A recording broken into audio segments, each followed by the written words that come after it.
Bon matin tout le monde. J'espère que vous allez bien, que vous avez une bonne semaine. Ce matin, on va parler du retour du Seigneur. On entend beaucoup de choses à ce sujet-là de nos jours, des choses pas toujours justes. On va essayer de voir ce que la Bible nous dit pour essayer de poser un fondement qui est véritable, s'assurer que ce qu'on croit est juste et vrai. Je vous demanderais, en fait, je vous encouragerais à une mise en garde déjà juste avant qu'on puisse commencer, de vérifier ce qui est dit. Ce qui n'est pas toujours le cas de beaucoup de personnes. On veut s'assurer que ce qu'on croit est réellement le fondement biblique et pas seulement une pensée qui trône dans notre tête.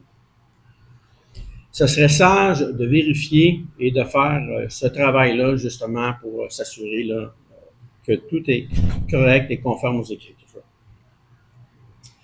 Avant de commencer justement dans l'enseignement, je vais simplement vous citer quelques textes bibliques. Donc, ça va influencer votre pensée déjà au départ et ça va peut-être vous aider dans votre analyse.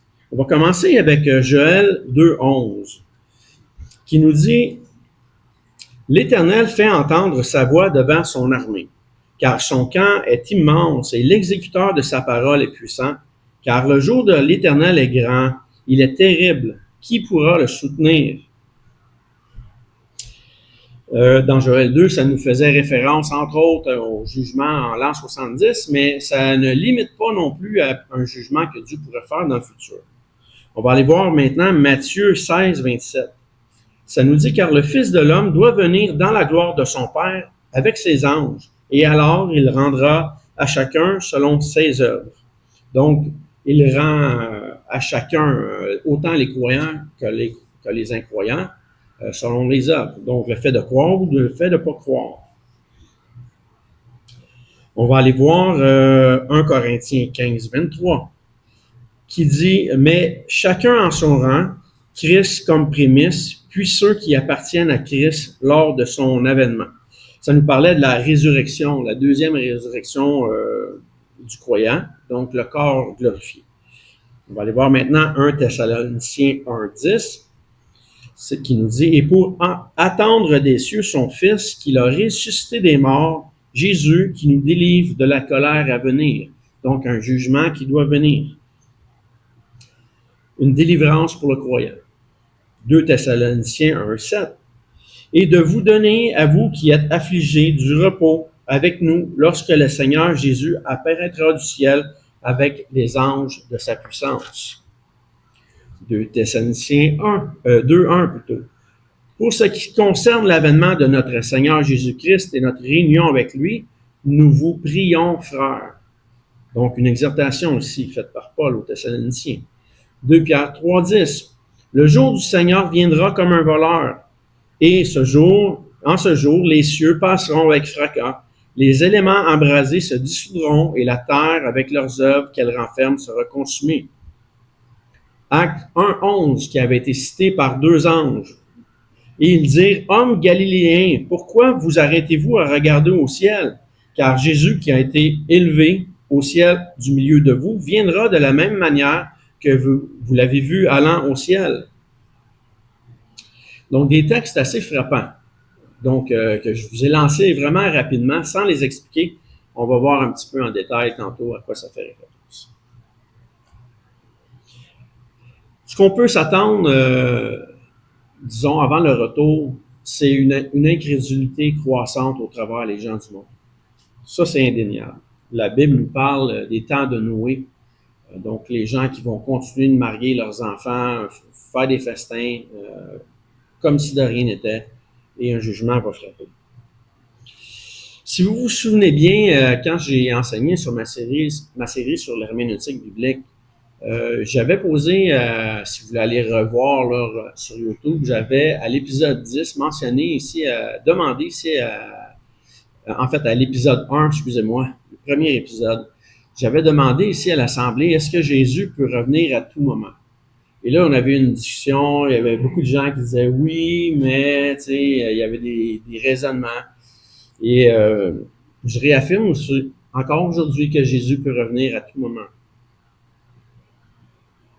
On va aller voir le terme biblique là, qui est mentionné par plusieurs dans la Bible, définissant vraiment qu'est-ce qu'est le retour de Jésus-Christ. On va commencer tout simplement par définir qu'est-ce qu'est le retour de Jésus-Christ. Le terme biblique pour parler du retour, c'est une rencontre de l'Église avec Christ à mi-ciel, qu'on devrait appeler soit le ravissement ou tout simplement la rencontre. C'est un événement unique dans l'histoire qui ne sera pas seulement une sélection à quelques-uns, comme ça l'a été par exemple lors de la résurrection de Jésus. Jésus est apparu à quelques-uns. Au moment du retour de Jésus-Christ, tous le verront. Ça va être indéniable. Okay?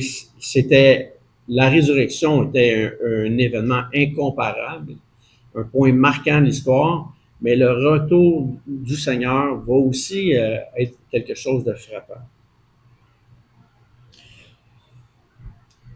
Pour parler de cette rencontre, est-ce qu'on pourrait, en tant que chrétien, utiliser les réels termes qui définissent ce qu'enseigne la doctrine? Parce que beaucoup de gens vont appeler la venue du Seigneur sous des termes qui sont pas tout à fait justes, qui sont en fait non seulement pas tout à fait justes, mais pas justes du tout, pas fondés. C'est un danger d'utiliser des mots pour définir des choses qui ne rendent pas vraiment le qualificatif exact. Certains chrétiens vont parler du retour du Seigneur comme étant un enlèvement. Ce n'est absolument pas ce que la Bible définit. Un enlèvement, c'est quelque chose qui se fait contre votre gré. Donc, c'est pas du tout ce qu'attend l'Église. L'Église anticipe et a hâte de voir son Seigneur. Une grande majorité de personnes, principalement des charismatiques, mais aussi dans d'autres milieux, dans des milieux baptistes et autres, définissent le retour du Seigneur par le terme enlèvement. En anglais, on va dire rapture. Rapt, c'est un viol. Donc, c'est absolument pas relié à ce que la Bible enseigne. C'est pas ce que le Seigneur va faire. Si vous demandez à 5 personnes de vous définir qu'est-ce qu'est la rencontre du Seigneur ou le ravissement, ils vont tous avoir des réponses différentes. Parmi les frères dans la foi, il y a ceux qui rejettent l'hérésie du dispensationalisme. Donc, ils ont raison de rejeter cette doctrine-là. Mais ils croient quand même réellement que les saints peuvent être amenés directement au ciel, et c'est exact. Donc, ils rejettent la fausse doctrine et ils croient qu'on va aller réellement au ciel. Il y a aussi ceux qui croient au ravissement dispensationalisme, qui définissent que Jésus va revenir 2 fois encore, puis qui rejettent le terme enlèvement.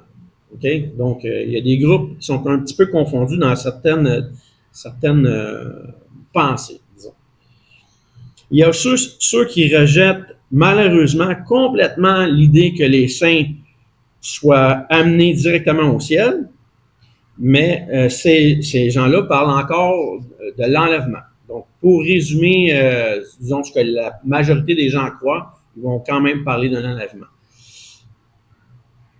Les deux, en fait, tous ces groupes-là utilisent le même mot, mais ne décrivent pas les mêmes événements prétendus bibliques, ni même la même chose. On a vu, en fait aussi, au travers, disons, les 40 dernières années, beaucoup de films qui sont venus d'Hollywood, là, qui parlaient d'un enlèvement, puis qui y associaient, en fait, toutes sortes de fausses doctrines, là, comme par exemple, on va dire, un dragon qui viendrait du ciel. On a vu dans la série sur Apocalypse qu'il n'y avait pas de dragon physique, là. Le dragon nous faisait référence, entre autres, à Rome et à tous ses associés, même des Juifs. Donc, il n'y a pas de dragon à venir, là. Donc, c'est facile de tomber dans des fables et de ne pas rester vraiment centré sur les contextes bibliques.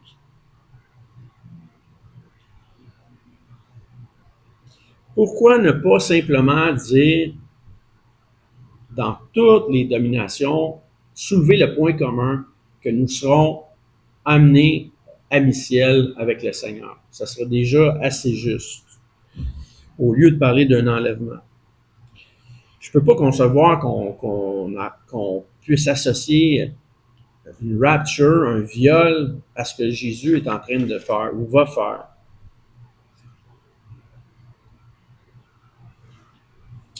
Le terme enlèvement, ce n'est pas un terme biblique. C'est tiré du latin, en fait, parce que si on regarde les contextes bibliques, c'est clair qu'on parle d'une rencontre. Le terme latin est rapturo, donc c'est de là que vient l'anglais rapture. Ce n'est pas ce que fait le Seigneur, comme j'ai mentionné tout à l'heure. Dans le grec, le mot utilisé est harpazo. J'en ai discuté avec mon épouse ce matin, parce que mon épouse parle grec, et je voulais juste être certain des contextes bibliques dans lesquels elle était associée. Et le terme grec ne parle pas d'un viol ou d'un enlèvement, là. Et ne parle pas non plus de quelque chose qui est fait contre notre gré. On voit un exemple du même mot qui est utilisé en Matthieu 11, 12, qui veut dire en fait emparer. Ça n'a rien à voir avec les mots péjoratifs que j'ai mentionnés tantôt. Dans Matthieu 11, 12, ça nous dit « Depuis le temps de Jean-Baptiste jusqu'à présent, le royaume des cieux est forcé et ce sont les violents qui s'en emparent. » Donc, le mot « empare » ici est lié à harpazo. Dans le contexte, c'est quelque chose de positif que les gens s'imposent, ils se font violence à eux-mêmes, à leur nature pécheresse pour être capables de venir au Seigneur Jésus. Donc, c'est quelque chose de volontaire.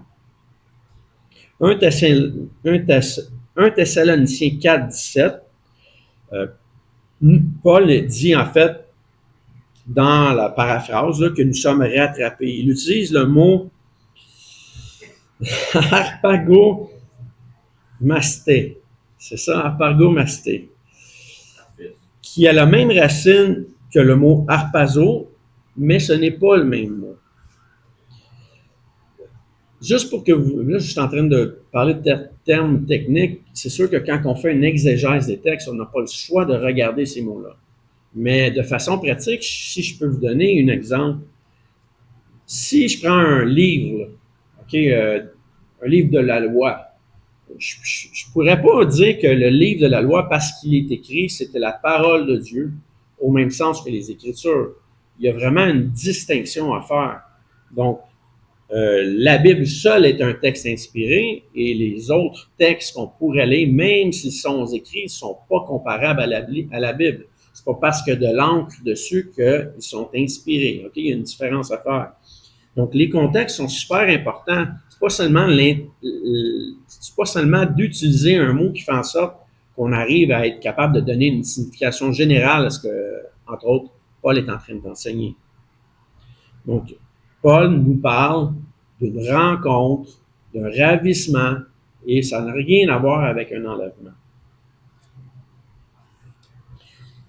Le simple mot de harpagomasté, c'est une élévation dans les nuages. Dans la King James, si on la traduisait en français, on a quand même une excellente traduction. Ça nous dit « Ensuite, nous qui sommes vivants et qui restons, nous serons enlevés ensemble avec eux dans les nuages, à la rencontre du Seigneur dans les airs, et ainsi nous serons toujours avec le Seigneur. » Donc, est-ce que Paul est en train de mettre l'emphase sur un enlèvement, une élévation dans les airs, là, ou une rencontre avec le Seigneur?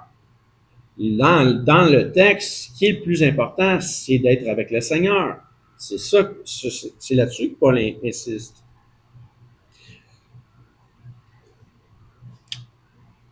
J'ai vu et entendu tellement de déformations de ce passage-là dans ma vie là, que ça me dépasse. Les gens qui contrôlent les mots sont souvent les gens qui contrôlent le récit. Éric nous parlait tantôt d'histoire de l'Église catholique.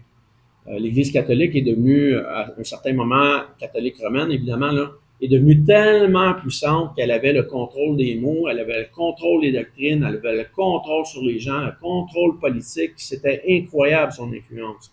Donc, il faut faire attention à l'utilisation des mots, c'est super important. Et une bonne utilisation des mots fait en sorte qu'on est capable de bien comprendre et de bien rendre justice au texte biblique.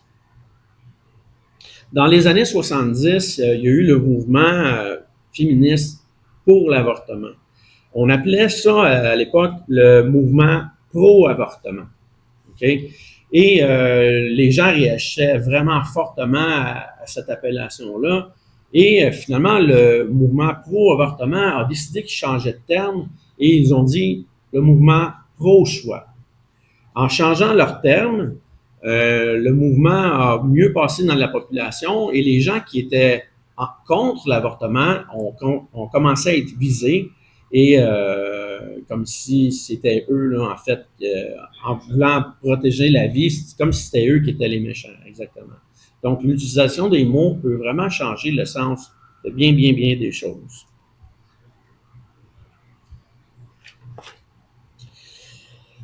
Plusieurs religions disent attendre le retour de Jésus. Certains affirment un Jésus différent, certains un Jésus qui est celui des Écritures. D'autres affirment un faux Jésus. Certains affirment qu'il reviendra sur terre, d'autres, comme la Bible l'enseigne, à mi-ciel, et d'autres qu'il reviendra plusieurs fois. Que des non-croyants soient mélangés, je le comprends, OK, c'est pas un problème. Que des nés nouveaux le soient aussi, c'est possible s'ils sont mal enseignés ou mal renseignés. Mais demeurer affligé là, par des faux raisonnements ne devrait pas être l'effet d'une majorité de chrétiens dans l'Église. À moins de vouloir être charnel. Si on veut continuer de soutenir des fables et des faux dogmes, là, il n'y a pas de problème. On peut rester mélangé, mais ce n'est pas ce que le Seigneur appelle dans l'Église. Supposons que dans la nuit qui vient, nous étions tous en train de rêver à Jésus. Tout le monde pense ici rêver à Jésus. Est-ce que Jésus serait dans nos rêves tous habillés de la même manière? Est-ce qu'il aurait une robe, des pantalons? Est-ce qu'il serait dans le même pays, parlant la même langue ou notre langue ou une langue différente? Est-ce qu'il aurait la même doctrine, le même projet? Déjà, par ces différences-là, on pourrait affirmer que Jésus, ou que le Jésus véhiculé, ou qui est perçu par une presque totalité de gens, est quelque chose qui est fabuleux, là, qui est pas vrai, qui tient d'une fable. Donc, le vrai Jésus, ou ses vraies actions, on cherche à ce que ce soit les actions qui sont véridiques. Autrement, on s'illusionne soi-même.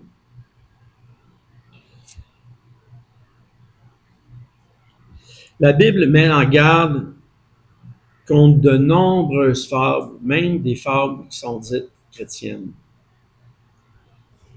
La Bible ne peut pas affirmer des vérités contraires. Je le dis comme exhortation à tout le monde de toutes les dominations. Mon épouse me disait ce matin, me rappelait que, entre autres, la scène qu'on se propose de faire la semaine prochaine, la Sainte Seine, c'est un événement d'unité pour le corps de Christ. Et même les fables dans l'Église ne devraient pas être un objet de division.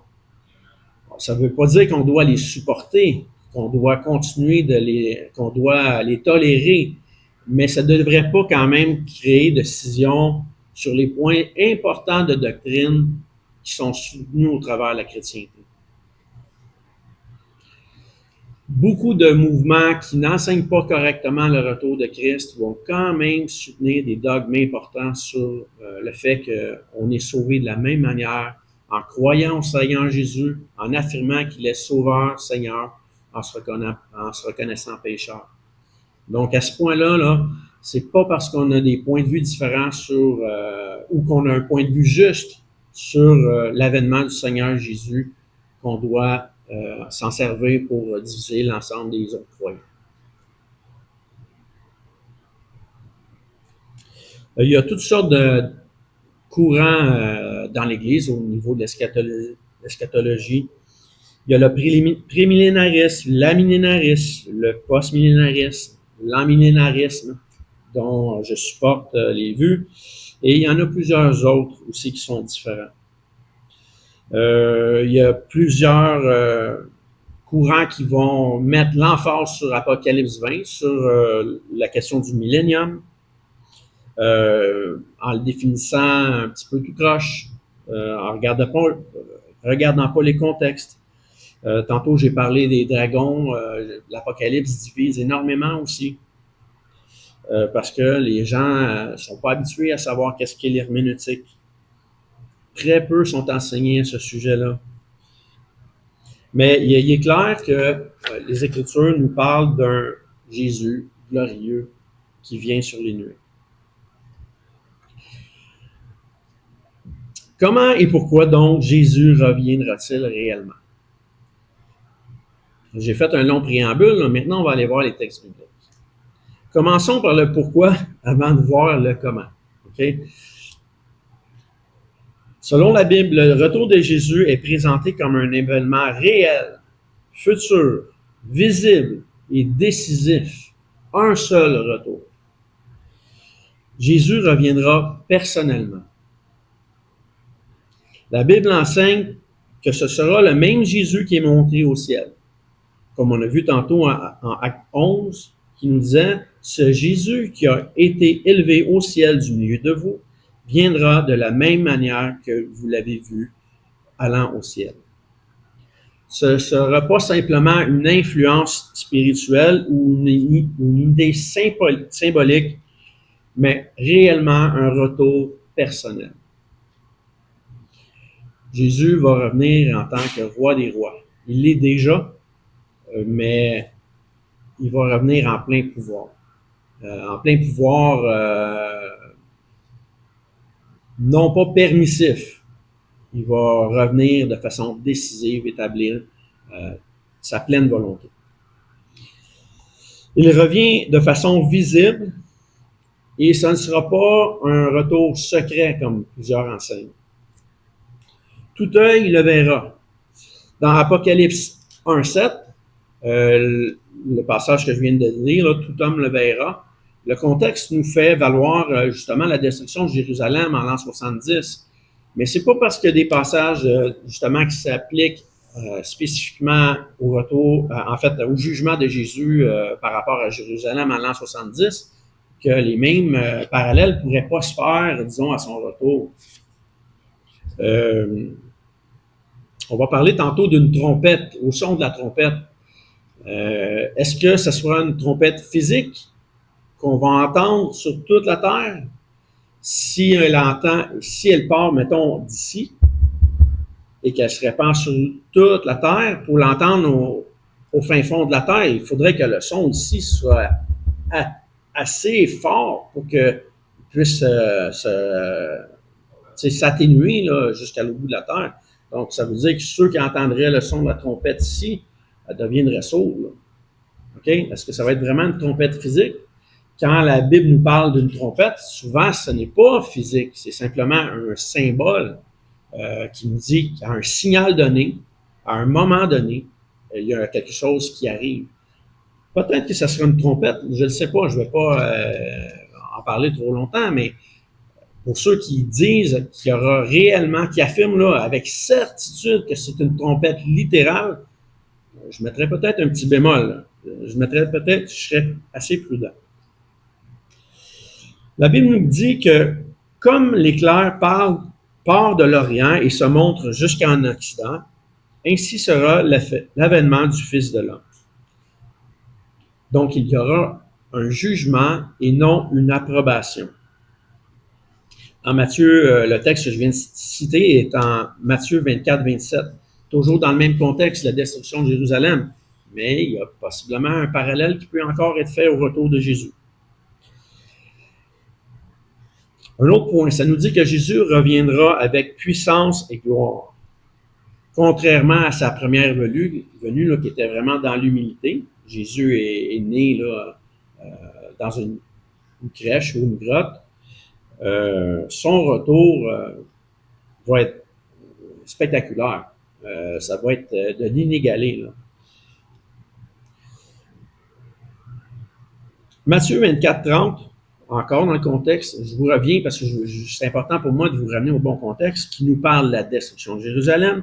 Ça nous dit, ils verront le Fils de l'homme venant sur les nuées du ciel avec puissance et une grande gloire. On sait que ce n'est pas arrivé littéralement que Jésus est venu sur le ciel, mais on sait que le passage nous parlait d'un jugement qui était imminent et c'est ce qui est arrivé. Donc, si déjà en l'an 70, ça nous parle de quelque chose qui est glorieux, le jugement final va l'être encore davantage.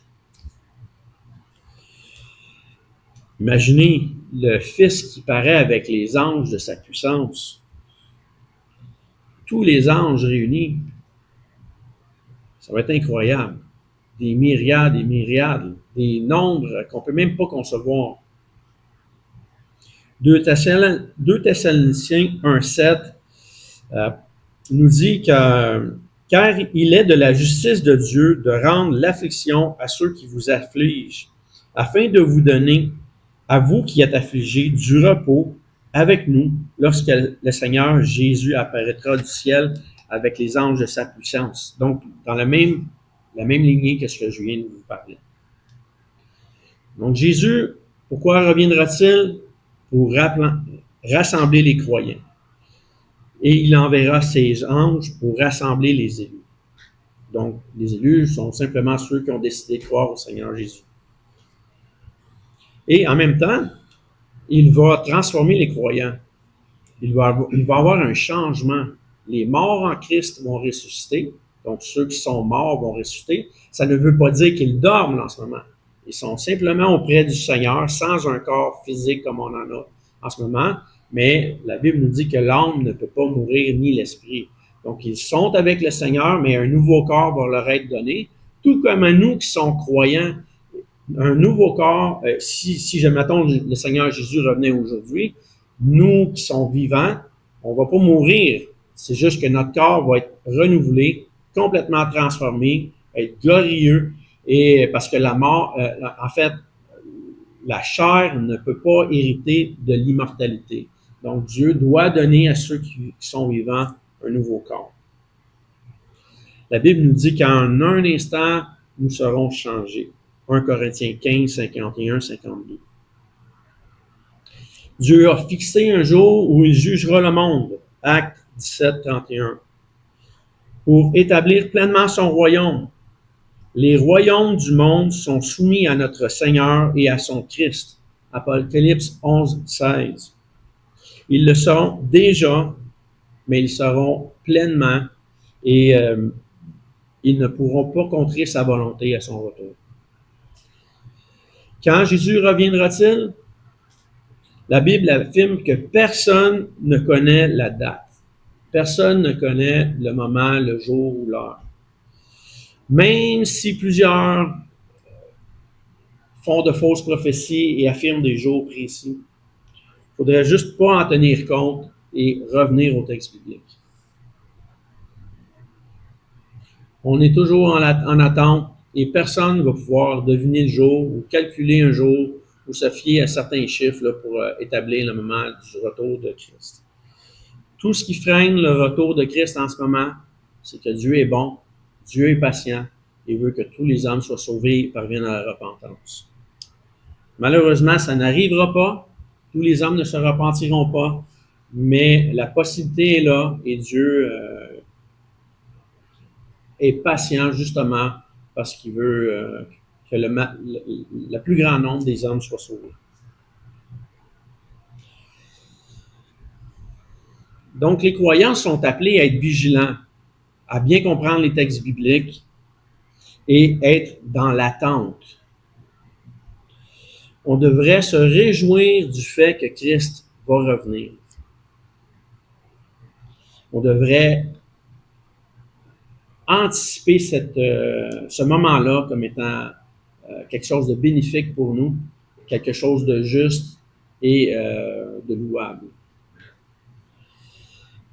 Ça démontre en fait aussi le caractère de Dieu, hein? Comme je disais, Dieu patient, juste, bon, compatissant, lent à colère, riche en bonté. Donc, le retour de Christ ne pourra pas être un prétexte pour certains à dire, voilà, Dieu est injuste. Au contraire, il laisse passer des décennies, des centenaires, des siècles, des millénaires justement pour que les hommes viennent à lui. Quels événements accompagneront son retour? Bien, il y a ceux qu'on a déjà mentionnés. Certains vont dire qu'il y aura une grande détresse sur la terre. Encore là, c'est mal appliqué les contextes bibliques. En Matthieu 24, 21, le passage lequel je viens de faire référence, nous parlait de la destruction de Jérusalem en l'an 70. Donc, on ne peut pas se servir là du texte en tant que tel pour l'appliquer à la fin des temps. Dieu peut revenir en tout temps. En fait, pour ceux qui n'ont pas suivi la série sur la destruction de Jérusalem, là, l'épisode 10, à partir de l'épisode 10 de la série sur l'herméneutique, je vous encourage à diviser le texte de Matthieu 24 en deux sections. Du verset 1 à 35, voir justement la destruction de Jérusalem, et à partir du verset 36, voir le retour du Seigneur Jésus. Je ne vais pas rentrer dans ces détails-là, c'est un petit peu trop long.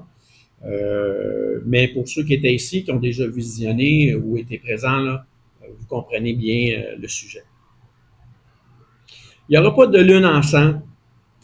Il n'y aura pas d'étoiles qui vont tomber du ciel. Encore là, ça serait mal appliqué certains passages.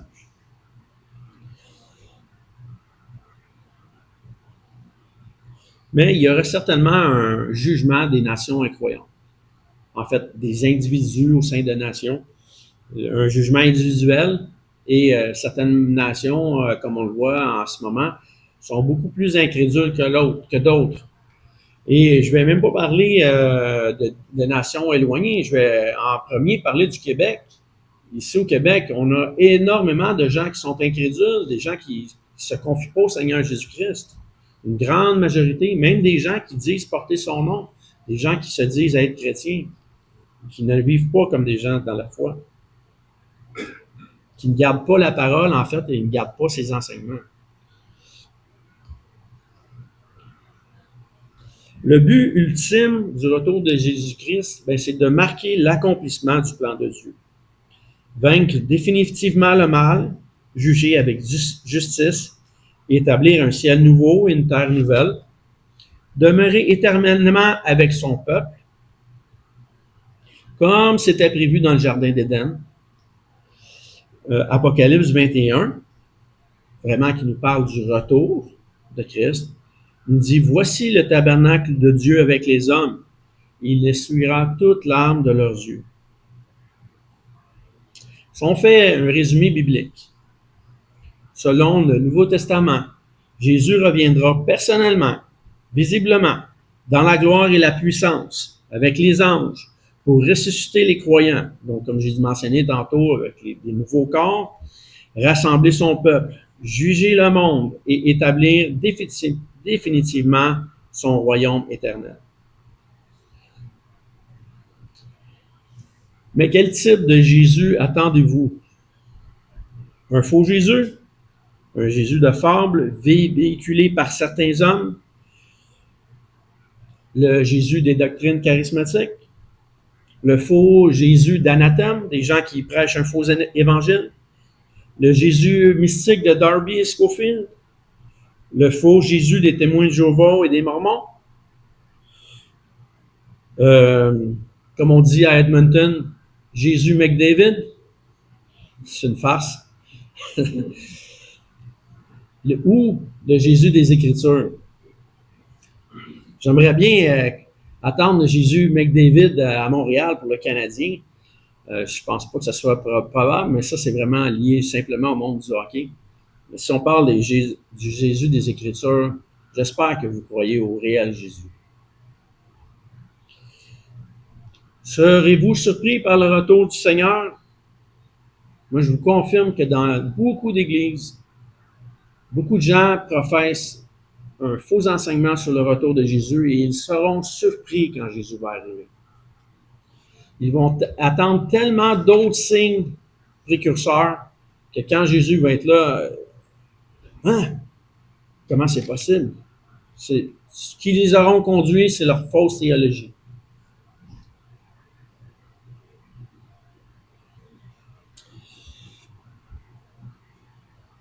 Selon les Écritures, le retour de Jésus est certain. Jésus a promis qu'il reviendrait. Le retour de Jésus, comme j'ai mentionné, est personnel. Il est visible. Il est glorieux. Il revient sur les nuées, accompagné des anges, au son de la trompette, avec la résurrection des croyants, la transformation des vivants en Christ, le rassemblement des élus, même ceux qui sont morts, le jugement des nations, même des gens qu'on aime, des gens pour qui on devrait prier.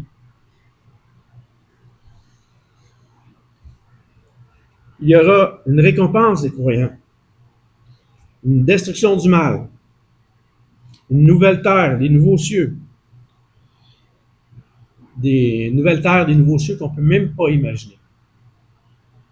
Tellement ça va être beau et glorieux. Personne ne connaît la date, mais les croyants devraient veiller.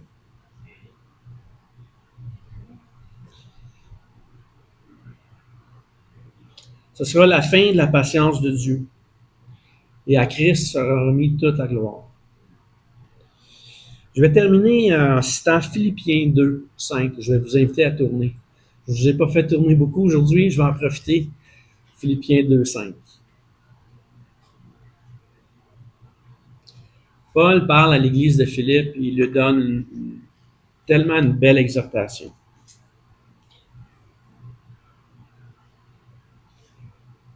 Je vous laisse le temps de trouver.